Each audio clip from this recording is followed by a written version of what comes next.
आओ सर्वप्रथम हम अपनी वाणी को पवित्र करते हैं। तो गहरा लंबा श्वास लेकर आँखों को कोमलता से बंद करके एक बार ओम का उच्चारण करते हैं।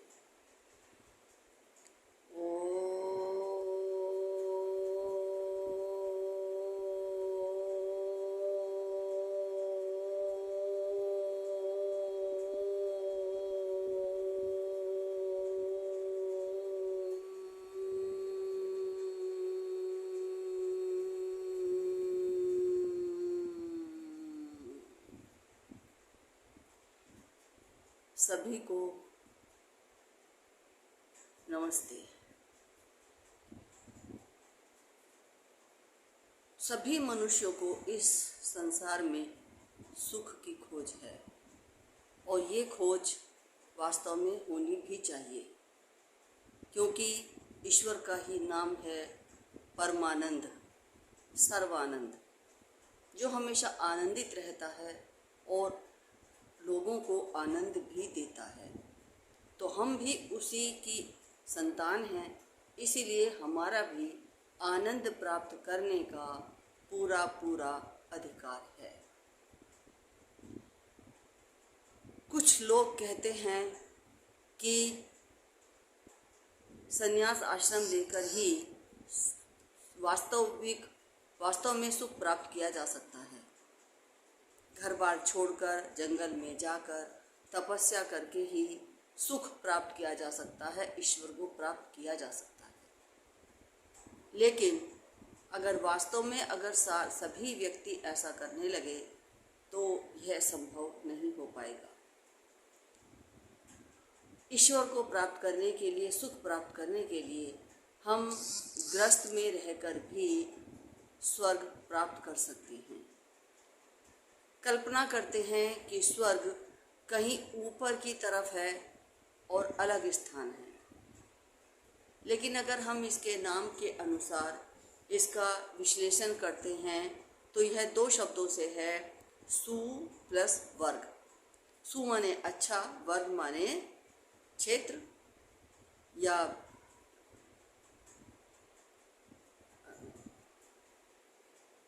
अच्छा वर्ग। और इसीलिए हर व्यक्ति मर जाने के पश्चात उसके नाम के आगे लिखा जाता है स्वर्गवासी। अब ये हम कैसे निर्धारित करें कि वो स्वर्गवासी है या नरकवासी है, क्योंकि स्वर्ग और नरक तो उसके कर्मों के आधार पर ही उसे प्राप्त होते हैं। इसलिए हमें सोचना होगा स्वर्ग के बारे में।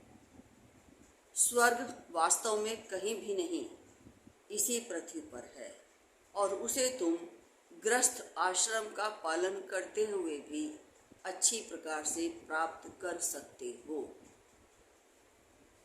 राजा जनक गृहस्थी थे, राजा भी थे, लेकिन उनको सन्यासी राजा कहा जाता है। जिस प्रकार से कमल कीचड़ में रहता हुआ भी कीचड़ को अपने ऊपर नहीं लगने देता, इसी प्रकार से व्यक्ति अगर गृहस्थ में रहते हुए भी नियम धर्म का पालन करे तो वो स्वर्ग में रह सकता है, क्योंकि इसी पृथ्वी पर स्वर्ग है और घर स्वर्ग की प्रथम सीढ़ी है। इसके लिए हमें सबसे सर्वप्रथम तो होता है ईश्वर। ईश्वर की उपासना तो हमें करनी ही पड़ेगी, क्योंकि संपूर्ण सृष्टि का रचयिता वही है। इसलिए गृहस्थ में रहते हुए सबसे पहले उठो और ईश्वर का नाम लो। उसके लिए एक निर्धारित जगह कर लो, समय कर लो। और गृहिणी भी अपने घर का आवश्यक कार्य जो कि नहाने से पहले निपटाया जाता है, वो निपटा कर नहा धोकर संध्या करें, उपासना करें ईश्वर के, क्योंकि उपासना का मतलब ही होता है उप माने पास और आसन माने बैठना, ईश्वर के पास बैठना।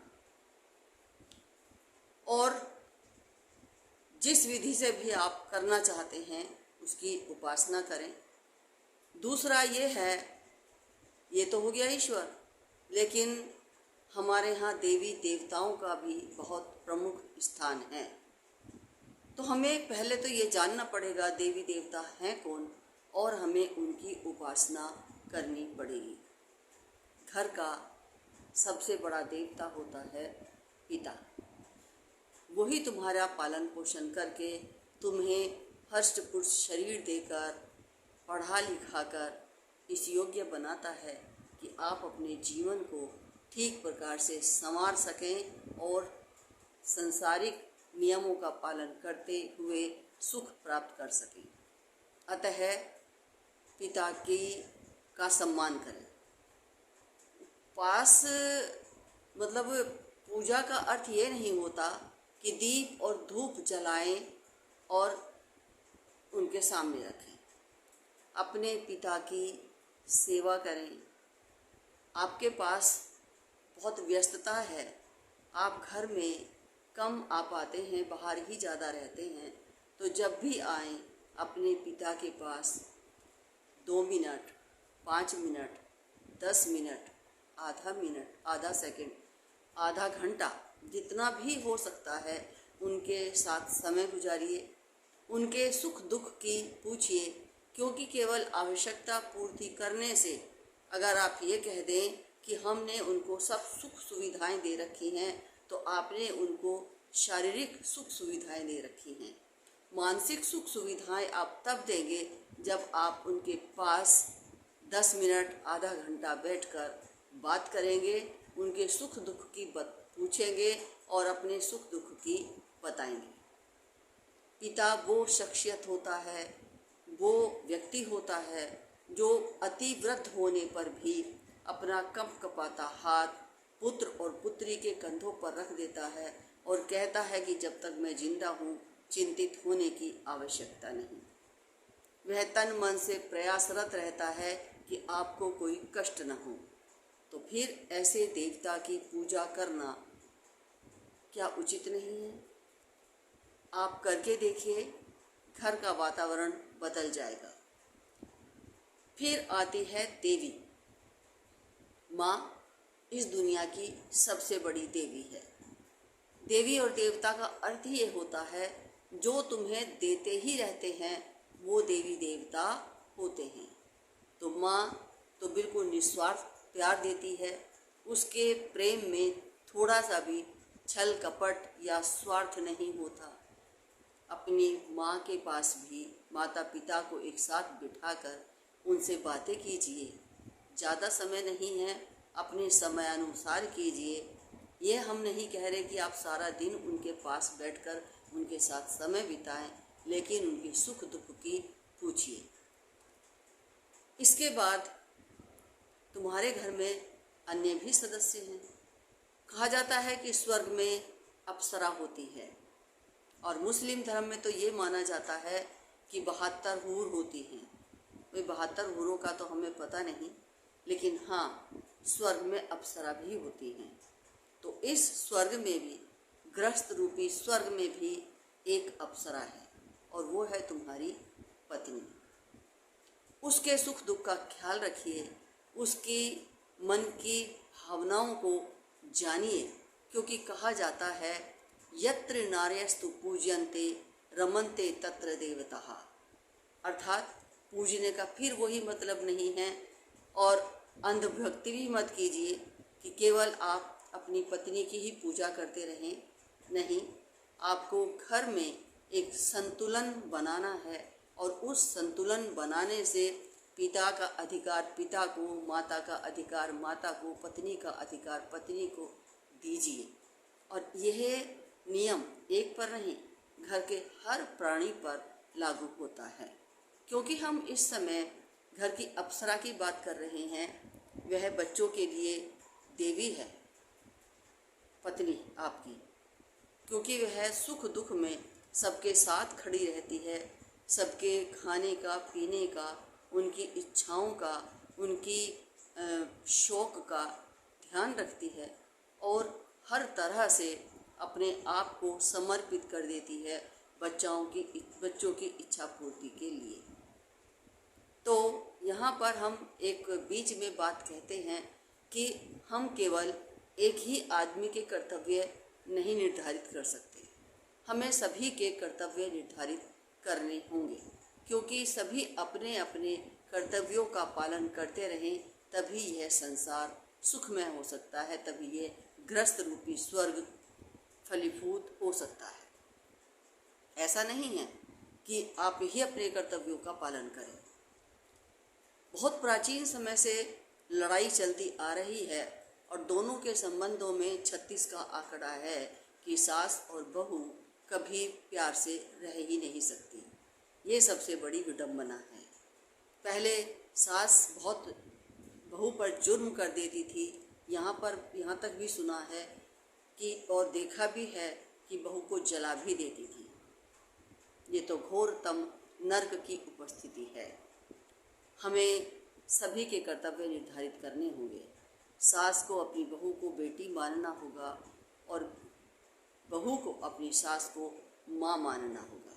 जहाँ पर वो पहले रहती थी, जहाँ पर उसने अपना जीवन बिताया है, वहाँ भी एक माँ थी, एक पिता थे और तुम उनके साथ भी प्यार से रहते थे, खुलकर बात करते थे।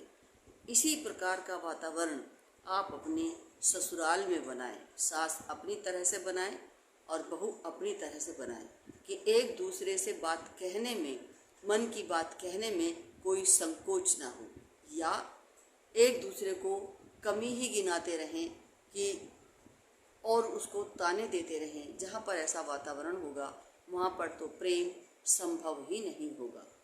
और ये जो आज दुनिया में वृद्धाश्रम खुले हुए हैं, ये स्वयं बंद हो जाएंगे। जिस प्रकार से आप घर में हम ये नहीं कह रहे कि माता पिता बच्चों को सारी सुख सुविधाएं देते हैं। अगर घर गरीब है, घर में पैसा नहीं है, जेब में पैसा नहीं है, तो बच्चों को कहाँ से वो सुख सुविधाएं देंगे। लेकिन अपने सामर्थ्य अनुसार वो सुख सुविधाएं देते थे। तो इसी प्रकार से हम ये भी नहीं कह सकते कि बच्चे माता पिता को सारी सुख सुविधाएं दे सकते हैं, क्योंकि वो भी आर्थिक रूप से जैसे होंगे उसी आधार पर आपकी सुख सुविधाओं को देंगे और उसका ध्यान रखेंगे। इस बात का ध्यान हमें रखना होगा। अपने घर की परिस्थितियों के अनुकूल चलते हुए ही आपको इसका ध्यान रखना होगा।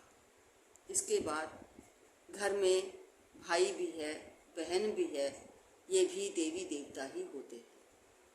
हम बड़े हैं तो ध्यान रखें कि हमारा भाई गलत तो नहीं जा रहा, हमारी बहन गलत रास्ते पर तो नहीं जा रही। उनकी सुख सुविधाओं का ध्यान रखते हुए, उनकी शिक्षा दीक्षा का ध्यान रखते हुए, उनके सद्व्यवहार का भी ध्यान रखें। फिर प्रश्न यह उठता है कि वो छोटे वालों का भी तो कुछ कर्तव्य होगा। हाँ, उनका भी कर्तव्य है, वो बड़े भाई को, बड़ी बहन को सम्मान दें और उनका कहना माने। उनके द्वारा लगाए गए प्रतिबंधों पर ध्यान दें कि वो सही लगा रहे हैं या गलत लगा रहे हैं। जहाँ पर जिद आ जाती है वहाँ पर कार्य संपन्न नहीं होता। आपको हम बताएं कि राम को भगवान क्यों माना जाता है। उनके कार्य ही उनको भगवान मानने के लिए हमें बाध्य कर देते हैं। जब उनको पहले दिन राज्याभिषेक किया जा रहा था और अगले दिन उनको वनवास जाने की आज्ञा हो गई, तो लक्ष्मण बहुत क्रोधित हुए और आकर राम से कहने लगे कि आप तो वैसे बहुत बड़े धनुर्धर हैं, संसार में आपकी पताका है, अन्य ऋषि मुनि भी अपने यज्ञ की रक्षा करवाने के लिए आपको साथ ले जाते हैं, लेकिन आप यहाँ क्यों चूक कर रहे हैं। इस राज्य पर आपका अधिकार है क्योंकि आप बड़े भाई हैं और आपको ही यह राज्य मिलना चाहिए था, लेकिन आपको राज्य देकर किसी और को राज्य दिया जा रहा है, यह सर्वथा अमान्य है। आपको अपने अधिकार की पूर्ति के लिए विद्रोह करना चाहिए। इस पर राम कहते हैं कि लक्ष्मण, तुमने जो आज मुझे सलाह दी है वो उसकी मैं उम्मीद तुमसे नहीं कर सकता था। क्यों? क्योंकि ये वही पिता हैं। पता है, इन्होंने मुझे बुलाकर ये कहा है कि पुत्र, मैं तेरे जाने पर तेरे बिना एक पल भी जीवित नहीं रह पाऊंगा, इसलिए तू मुझे जेल में डाल दे, विद्रोह कर दे और जेल में डाल दे। क्यों? क्योंकि तुम सेनापति हो और मैं जेल में रहकर भी, कारागार में रहकर भी तुम्हारे साथ रहूँगा तो जीवित रहूँगा, और यदि तुम वन चले गए तो मैं तुमसे अलग रहकर भी जीवित नहीं रहूँगा। लेकिन तो क्या मैं उस पिता को कारागार में डाल दूँ? फिर माता कैकेयी की बात आती है कि माता कैकेयी मुझे बचपन में इतना प्यार करती थी कि वो उनका प्यार निश्चल था। जब मैं छोटा था और कभी कभी रो पड़ता था, माता कौशल्या की गोद में भी नहीं चुप होता था, तो वो आती थी और कैकेयी को जगा कर कहती थी, अरे कोकिला, ले संभाल अपने पुत्र को। और मैं उनकी गोद में आकर बिल्कुल शांति से सो जाया करता था। उस माँ का विद्रोह मैं कैसा कर दूँ? हो सकता है कि इस कार्य में भी कोई मेरी या जग की भलाई हो, इसलिए मैं विद्रोह नहीं कर सकता। तो इसी प्रकार से घर के संबंधों में आपस में एक दूसरे पर विश्वास होना चाहिए। जहाँ विश्वास होगा वहाँ धर्म होगा, और जहाँ धर्म होगा वहाँ धन भी आएगा, वहाँ आचरण भी आएगा। और जहाँ पर धर्म भी है, धन भी है, श्रेष्ठ आचरण भी है, कर्तव्य भी हैं, अधिकार भी हैं, वहाँ पर कभी झगड़ा हो ही नहीं सकता। तो इस प्रकार से ये हमारा घर स्वर्ग है, इसे स्वर्ग बनाइए और गृहस्थ आश्रम को अभिशाप की भांति मत देखिए। गृहस्थ में रहकर भी आप स्वर्ग की प्राप्ति कर सकते हैं। ओम।